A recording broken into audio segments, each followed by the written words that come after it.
my screen with you and get into this presentation. Now, we did a growth mindset versus fixed mindset presentation with the parallel team. We recently, a couple weeks ago, took a 2-day retreat, and we spent an entire morning just talking about this. I've condensed this down to about 20 minutes for you to kind of just share a little bit about this topic and why we believe that it is absolutely vital and important to what we do. And so let's go ahead. All right. So I want to give you a scenario here, and you tell me and just get your thoughts on it, right? So two advisors both lose a major client on the same day. Advisor A says, "Hey, this client, it's just impossible to please. They're just demanding. Their expectations weren't realistic. They really could never get the value that I provide. This is just, these people are so difficult sometimes, and it's just whatever. I'm just probably better off without them." All right. So that's advisor A losing that client. Advisor B says, "This sucks. It's painful. My stomach's in knots. But what can I learn about these early warning signs and communication gaps? Clearly, we had a misunderstanding. We had a communication gap. How can I take this experience and use it to motivate me to grow and move forward? What other gaps in my business am I missing? Maybe I need to take a step back and really look. Are there gaps here, there, right?" So let's fast forward 6 months. Which advisor has not only replaced that client, but strengthened the relationships in their entire book? Anyone? I think we know the answer. It's advisor B, right? Let's look at the same scenario on the support side. Two support team members get yelled at by, let's just say, a frustrated client. Let's say it's a frustrated advisor about maybe an operational issue in a client's account during a transfer, right? And team member A goes, "I'm stuck dealing with these difficult people all day. The expectations on me are unreasonable. Why can't they just leave me alone and let me do my job? Why do I have to keep explaining everything to them over and over and over again? And this advisor is always blaming me for everything, right? This job sucks." Team member B says, "This advisor is stressed about their client in this transition. Like, what systems can we improve so this doesn't happen again? How can I better set expectations to this advisor? How can I establish better boundaries and guidelines so they just don't think they can walk all over me, just come in here and make it all my fault? How can I not let their stress become my stress," right? So fast forward 6 months, right? Which team member has become indispensable and strengthened their role in the organization, right? I think we know the answer to that. Team member B, okay? And so why does this matter? Why are we talking about this, right? And one of the things that we've been saying here at Fiduciary in Parallel is what's got us to this point is not going to move us forward. Typically what gets you to a certain point in your business and where you're at is not necessarily what's going to get you to that next level that you need to go. And sometimes you need to change your mindset. Something needs to change. Something needs to happen. And one of the things that we've identified is a fixed versus growth mindset, right? We want to be there are teams that tend to hide problems, or, I don't want to address this, or I don't want to talk about this, right? Because, whatever, maybe it'll just go away instead of really solving them, right? Sometimes we'll avoid feedback because it feels uncomfortable. Negative absolutes like, "This sucks. It will never get better. It's just the way it is." Look, the reality is difficult people aren't going away. Stressful seasons will come and go, and how we approach those things truly matter, right? So let's talk a little bit about fixed versus growth, right? Every challenge, every piece of feedback, every obstacle is a fork in the road. What is a fixed mindset? It's the belief that your abilities, intelligence, and talents are static traits you either have or don't. That's it. You either got it or you don't, right? So when you have a fixed mindset, it either, you try to avoid looking bad. You're always asking yourself, will this make me look smart or stupid? If this is going to make me look stupid, I don't want to do it. I just want to do the things that make me look smart. I am who I am. And, if I'm not good at this, I'm not good at this. I'm not even going to try. Right? So with a fixed mindset, we avoid challenges. We protect our self-image. We give up quickly when things get difficult. We see effort. Wow, if I got to put effort in this, I'm just not good at it. I'm not even going to try, right? We take feedback as personal attacks. We need constant recognition, constant validation, and we must win to feel successful, because anything less than winning and dominating is a failure. Let's look at the opposite of that. What's a growth mindset? It's the belief that your abilities can be developed and improved through effort, learning, and persistence. It focuses on you getting better. What can I learn from this, right? I am who I am so far, right? I've not arrived. I'm still learning. I'm not good at this yet, right? Because I'm still learning. I'm growing. I'm getting better. So the growth mindset embraces challenges as opportunities to grow. It persists through obstacles and setbacks. It sees effort, right? Oh, this requires effort, right? If I want to get really good at this and become a master and improve myself, then I got to put the effort and time into this. It welcomes feedback as valuable information. Don't always have to agree with the feedback, but you still welcome it, right? Don't take it personal. It feels inspired and curious about other success. It focuses on learning and improvement rather than seeking recognition all the time. And probably one of the most important things with the growth mindset, embraces failure as a valuable learning opportunity. So I just want to run through a few things with challenges, obstacles, feedback, failure, things like that. And because really when you're thinking about a fixed mindset versus a growth mindset, it's not that like, oh, do these 3 things or do these 4 things. Really, it comes down to just when we read through some of these quotes here, what I'd like you to do is just, if there's one that sticks out to you on the fixed mindset that you have found yourself saying, write it down, okay? Because this is how we change our mindset, is we start identifying, I say that all the time, right? I find myself always, always going to that thing. It's my natural thing. And the reality is we all deal with it. We all deal with fixed mindset tendencies, okay? So let's just run through this real quick. And we're doing good on time here. It'll take us, again, I'm saying that because we spent a whole morning on this with the parallel team, and we're doing a very quick version today for you all. All right. So when we embrace challenges, what does a fixed mindset say, right? Oh, this is too hard for me, right? I'm inadequate, right? I just only going to stick with what I'm good at. Why would I do something difficult, right? If it's not easy, I just wasn't meant to do it. It's not part of my natural ability. Right? And if I'm struggling to overcome this challenge, right, it's embarrassing. I don't want to look embarrassed, And so what we end up doing a lot of times is just procrastinating on it, right? What does a growth mindset say? It says, this will stretch my abilities. It's an opportunity. I'm excited to see what I can learn, right? Let's get energized by this, right? This is how I grow, right? We've all exercised, we all work out, right? If you just don't, if you don't challenge and stress your body, those muscles are never going to break down and grow back up again, and you're not going to get stronger, right? So this is how we grow, right? Struggling means I'm learning. And all right, so that's challenges. Let's talk about obstacles. You're trying to do something, you just keep coming against something. It's like a barrier, right? So this isn't working, right? Fixed mindset says, just give up. It's just not working, right? It's too difficult. It's too complicated. Something must be wrong with me. I'm deficient. I'll just, maybe there's an easier way, or I'll just avoid it and not have to deal with it, right? This is one this one I say a lot to myself. This always happens to me. Oh, here we go again.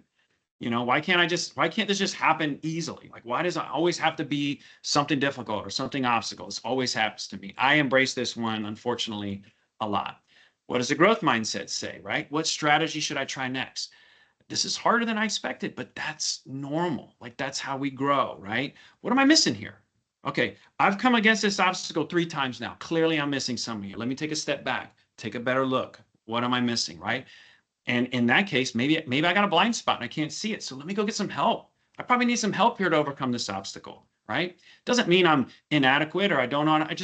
I need help. Someone else is probably a lot better than me at this, right? This is teaching me something. Obstacles have value, all right? Effort, same thing. And you're noticing a lot of themes here, right? Well, if I have to work hard, I'm not smart enough. Again, inadequacy. Natural talent shouldn't require effort, right? Achievement. I should be able to do this easily. I'm just not gifted, right? What does the growth mindset say? Effort is how I get better, right? The more I practice, the more skilled I become. Effort shows I care about excellence, right? It practice, mastery. You've heard the book mentioned by Malcolm Gladwell, the 10,000 hours or whatever it is, right? That's effort. That's putting in the effort to become amazing at whatever it is that we're doing. All right, these next two here, I think, are some of the most important, especially when we're working in a team, is accepting feedback. They're criticizing me personally, right? They're attacking my identity. How dare they? How dare they give me that feedback? Don't they know they've got this other issue, right? They just don't understand me. They don't understand what I'm trying to do here. And it's unfair what they're saying. And I need to defend myself, right? Because I got to protect. And if they're giving me feedback, that means I have failed and I'm not good enough. So I'm inadequate again. And you know what? I'm just going to avoid people who give negative feedback because I just don't, I don't need that in my life right now. Growth mindset says, this is really valuable information. Okay. It's data. It's data that I can parse through and use to improve. I may not agree with everything, but there's probably something in there I need to be looking at, right? They see something clearly I can't see. We all have blind spots in our life. Every single one of us does, right? So getting that feedback helps us through those blind spots. And again, this question, which you've seen a lot in here on the growth mindset, what can I learn from this? What can I learn from this? There's always something that we can learn. This will help me get better, help me get stronger. And you know what? I was probably uncomfortable for them to give me that feedback, and I'm grateful they took the time to help me improve. It's a gift that I'll accept from them. So that's the difference there on the feedback. Just for sake of time, this is the other big one, failure, because I deal with this a lot personally as well. Sometimes I feel like if I fail, then that becomes, I internalize a lot of things. Those of you that work with me know I'm a very emotional guy. And so as a result, I will at times, not react well when I fail. And the reality is, the failure is something that it's just I'm doing, right? But it becomes my identity. It confirms my limitations. I get shameful, right? I should avoid this. I need to quit while I'm behind. This always happens to me. I'm embarrassed, right? Defensive, right? Again, I get very emotional sometimes and protect my ego, right? And what I have to realize when I'm dealing with the this is I just failed at this attempt. It's just an event. It's just something I did and I failed. It's not my identity. It's not who I am. This shows me now where I need to focus, right? It's giving me data. What can I learn from this, right? This is just part of the process. Failure is part of the process. And that's something I've actually written down. Failing is part of the process. Uh, how do you define failure? For me, failure is if I don't accomplish what I'm trying to do and I don't learn anything from it. That truly for me is a failure. And the reality is I'm always learning. We're always learning from this stuff, right? So wrapping this up, why is this important? Our growth mindset isn't just nice to have, okay? I truly believe that not only for our firm, but for all of our firms here, it is the core of our business model. We are trying to grow. We are trying to get clients, right? Get people to make change in their life financially, right? They typically for us, they've got to move money. They've got to begin trusting us, begin, using us as their advisor, taking our advice and making these decisions. And I believe having that growth mindset is foundational to being successful in doing that. Okay. Because we're the differentiator, right? We are like, we don't, again, and you heard me say this before, we don't make a product. I can't pull a product out and say, use this, right? Take this iPhone here. This is what I make. This is the thing here. Enjoy, right? It's us. So, two firms can offer the same investment products, the same advice, the same everything like that. But that advisor I guarantee you the advisor with the growth mindset that's learning, embracing challenges, learning from setbacks, that firm will outperform the other one. Okay. Because and I think the other thing too that is that's important here is that when we stop growing, our clients stop benefiting, right? Again, we're growing, they need to be growing as well. And really every client interaction that we have is a moment where our mindset shows up, right? So for example, do you get defensive when you're questioned or curious? Meaning when a client calls up, a lot of times I'll just like, again, I know I'm the only one on this call that deals with this, but the email that I hate from a client is when they say, hey, Brian, do you have a few minutes this week to talk? And that's all the email says. Or, hey, Brian, do you have a few minutes? I need to talk to you about something. And immediately, you know where my mind goes? To, oh gosh, they're moving their account, they're leaving, that's it, they're done. They're wanting to talk to me to tell me to, take a hike, right? And that's, again, that's that fixed mindset coming in and taking over. But every interaction with a client is a moment where our mindset shows up. Do we avoid difficult conversations, or do we lean into them, right? Do we blame market conditions, or do we take ownership of solutions? Our mindset really is the client experience, okay? So what I'm going to ask you to do from here is this. I just want you to identify at least one. There's probably a few in there that we went over, and I'll send you a link. You can have this presentation. You can go through these, but identify some fixed mindset phrases that you catch yourself saying, and just create your own growth mindset replacement, right? So if you're taking feedback personally and making your identity, or whether it's failure, or whether it's challenges or effort, whatever it is, just write some of those down and just simply replace it and just practice it daily. Okay, there's not some magic formula here to do this. It's just something that you just have to get your mind into the habit of doing over and over again. And I think this is really important. Every moment is a choice. Even catching yourself in a fixed mindset thinking is growth mindset in action. So even if you catch yourself like, I'm going there again, that's your growth mindset working. Okay. All right. Any thoughts, questions, or comments about the about what we just talked about?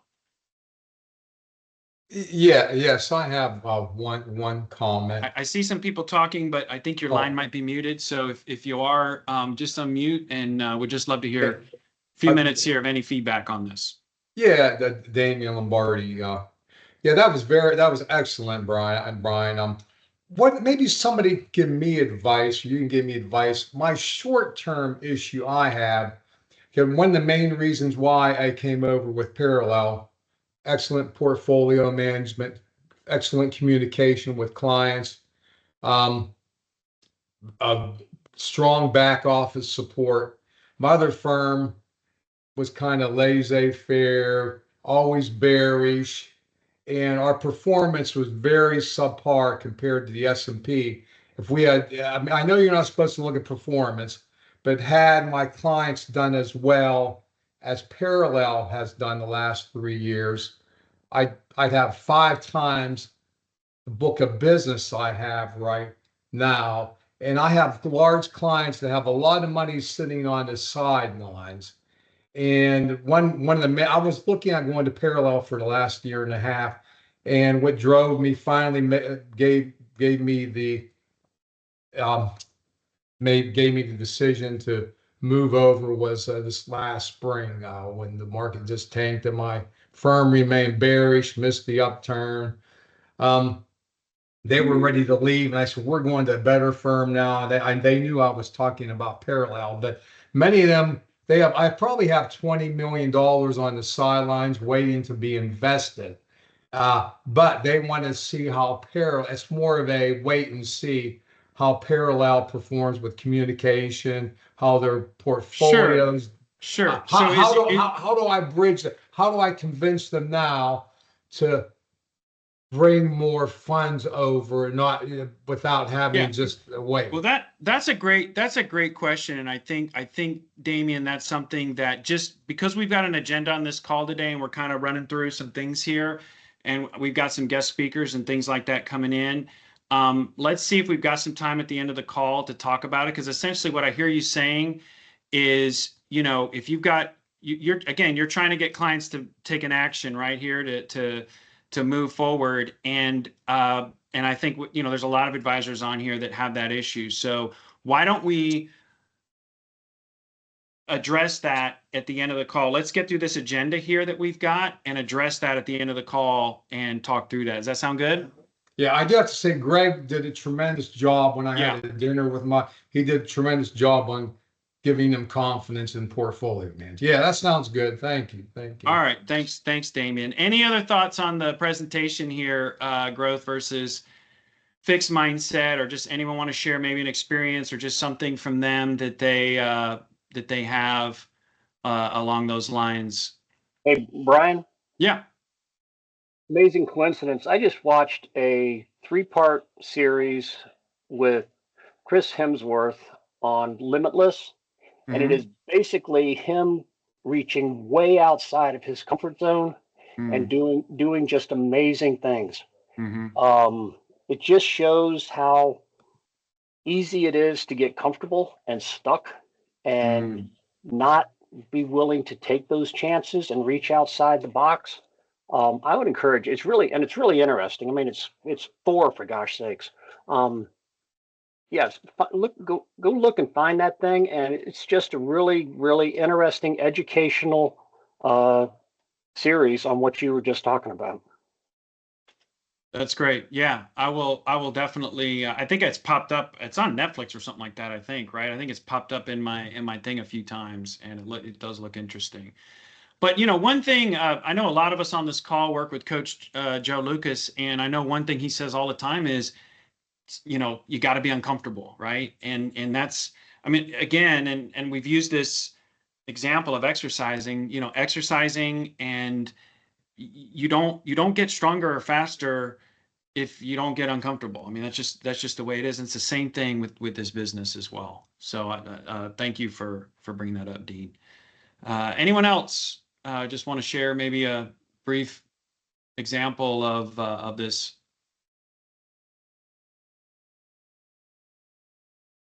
I'll chime in. So this is Kelly from Austin, Texas, Hey, and Kelly. I am a former school teacher. So this is all coming back to how we teach kids. And so one of the things that we would teach is the power of yet. So it's like, I'm not there yet. I don't have this yet. So that just kind of helps with the growth mindset. That is fantastic. Yeah, I love that. I love that. Thank you, Kelly. Anyone else? A lot of good nuggets here. We got a great group of folks. All right. I can just share quick, Brian. Yeah, please. Yeah, Thanks, Joseph. I've worked with Joe Lucas for 15 years, and he just preaches that morning ritual. So I'm really drank the Kool-Aid, and I think that's so important for the growth mindset. Every morning, have a ritual that you dive into, and a cornerstone of that for me is the gratitude journal. So I write down every morning a few things I'm thankful for, and that has really been a bedrock for, I think, how my mindset shows up with clients, because I just have to approach them with what are they grateful for, what's working well. And it just sets the tone for being more positive and being more attractive. So being grateful, being positive, being thankful, those are things I like to start my day with. And, my ritual includes reading something of substance. So I read the Bible and journal about that. I do my every morning. So it just gets that mindset going. And I think when you show up in a good place, people sense that. Yeah. And I just think it's really important to get those rituals. I think I know you're absolutely right, Joe, because, and again, Joe Lucas says this as well, right? I mean, in many ways, the day is won or lost in the mornings, and having that ritual and having that routine to get you in the right place. And I think that's a great point you're making as well, in terms of, it's tough to have that growth mindset if your day is not rooted in gratitude. Like, if you can't have that foundation of being thankful and rooted in gratitude, you're likely not going to be able to, and just being able to write down and list, right, the things that you're thankful and grateful for is huge. I got to spend some time last summer up in Minnesota with Joseph, and got to, experience with him his morning ritual. And he has a beautiful lake behind his house, and we go out on the boat, and he'd sit in the back and I'd sit in the front and watch the sunrise. And it was magical. It was really, really, really good out there. And then, then went in and had breakfast and hit the day. So it was a really, really cool spot. All right, well, good. Well, for sake of time, we'll go ahead and thank you for just your feedback and your comments there. And if you have any other feedback or comments, please, we've got the Fiduciary Alliance chat. So please put that in there and along these lines. And, that chat it's not to be abused, obviously, but it is all of us and we're in there. And, if there's something that can benefit the group, by all means, please contribute. That's one of the great things about having all of us together here. All right. Next item on the agenda, as many of you know, and with Parallel, and I say we have been working with GBX, which is a historical preservation easement tax mitigation service, for lack of a better word, for a while now. And I've asked Gordon to just take a few minutes because the 2025 fund has now come out, and just I know he's been on the call before and he's talked about this, but I just want to give him a few minutes here. Gordon's on the call to just talk about the 25 fund, answer any questions that you might have, and then we can get you some follow-up details on that. So Gordon, thank you for joining us, and please take it away. Sure. And Brian, thanks for having me, and great to see everyone here. It's a very robust call. So I'll just take up a few minutes of your time because I know you have a very robust agenda, but I've been working with Parallel for the better part of 9 years now. And as Brian mentioned, we're based in Cleveland, Ohio, and we preserve and restore historic buildings across the country using some federal tax incentive programs. The biggest one is the Historic Preservation Easement Program, which allows for the protection and the historic characteristics of a building in perpetuity. What you see behind me is my virtual background of a 1913 building that's our headquarters in Cleveland, that inside looks like a 21st century office building, but outside looks like it did 100 years ago. So I know we don't have a lot of time today, and I've talked with some of you after last year, but basically our niche is that really, if you're proactive and you want to help your clients save on federal income taxes and also do some good with that money, this is a program and one of the very few out there that's left for high income earning individuals. So for your clients that are top earners, probably earning $800,000 or more adjusted gross income tax at ordinary rates, the way the program works and the tax incentive that Congress created, which, by the way, they recertified in 2022, is for every dollar they invest. And for all of you on this call, this isn't a dollar they can go invest with you or take and go buy a house or a boat with. This is shifting their federal tax liability to GBX. But the main incentive is for every dollar they invest, they get a $2.45 non-cash charitable tax deduction. And so unlike if you give $1 to charity, you get $1 tax deduction, you get $1 deduction, you save 37 cents. Here, clients save 91 cents in the first year. So they essentially get 91% of their principal back in year one without any state benefits. There are additional state benefits if your state recognizes charitable deductions. And then, so they're essentially only out of pocket 9 cents on their investment. But then over 5 years, they also share in the historic real estate. So at the end of the day, they could pay Uncle Sam $1 and just pay their taxes and move on, or they can invest in the GBX fund and over 5 years get $1.50 back, 91 cents federal tax benefit, and another 59 cents in cash over a 5-year hold period, which allows us then to use that capital to save and restore the historic building. So they invest essentially into a fund that then buys the buildings, restores them, and then they share in the real estate benefits for at least 5 years. So it's a very useful strategy, and it's a good value add. As a recovering tax accountant, I spent 20 years in public accounting. The biggest question I got, and you probably get from your high income earners, is what can I do to save on taxes? And this is a great strategy for that. And what's nice too is we don't pay any commissions on this. So, for a lot of reasons, SEC rules and tax rules, but I found that when you bring a value add like this to a client, especially one that's in a high tax bracket, it really solidifies that relationship. And honestly, the tax savings is more money for you guys to invest for them. So, it's a very high level summary. I don't know, Brian, if I missed anything there. I'm happy to talk more in detail. There's a lot of detail to it. There's a lot of work we do on the front end to make sure that tax benefit works. And a lot of research goes into the historic buildings that we buy. They're spread out across the country in different markets on the real estate side. But I'm happy, to do follow-up calls or Teams meetings or visit you in person. I know I'm working with some of you for some of your clients this year on this call. But again, it's just another arrow in your quiver to bring a different ad, and separate you with something unique for your clients. And I think that's been a big win for Parallel and other financial advisors, is that it's different, it's unique, and something that really bonds you to a client. So, Brian, I'll stop there. See if there's any questions or anything else you want me to add. Yeah, I'll just add to that. I think, Gordon, you hit the nail on the head. We don't make any money on this. This isn't like a revenue thing or anything like that.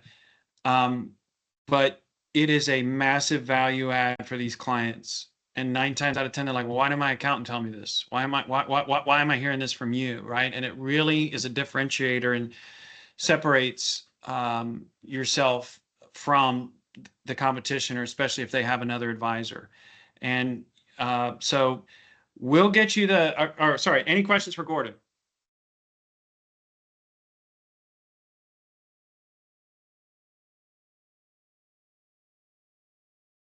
All right.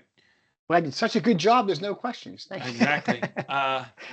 Well, I will get you all the the information on the 25 fund. What I would say, just like Gordon said, if you've got a client that makes over $800,000 a year in income, then there's a really, really, really good chance they need to evaluate this fund.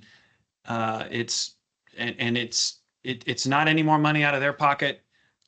Basically, if I were to summarize it, really break it down, normally what ends up happening is one of their quarterly tax payments, instead of paying the U.S. government, they put it in the fund, and it allows them, like Gordon said, they get the immediate, kind of almost dollar for dollar difference right there. And then over the next 5 years, they're able to earn some of that back and actually make a little bit of money on it. So it is a great differentiator. All right. Well, yeah, go ahead. Yeah, and Brian, just share with me the executive summary. We have a little pro forma, and then also like a little high level Excel calculator, so you can kind of play with numbers and just see how it would work for a client. So, and then again, share my contact information. Happy to take questions over email or Teams meetings. But this is a very diverse and powerful group, so it's good to be a part of it, and look forward to hopefully working with some or all of you at some point in the future. So, Brian, I appreciate it. Thank you. Yeah, I'd like to talk to Gordon in the future. I have a client prospect that has $5 million in properties he wants to sell, but is worried about capital gains. Maybe invest that $5 million with us. Maybe Gordon can help me with that. Sure. We'll circle off. We'll circle up on the call after the call. Sounds good. Absolutely. All right. Thank you, Gordon. Thanks, everyone. Thanks for letting me join. Have a great rest of your day. Thank you for being here. Thanks. All right. Bye.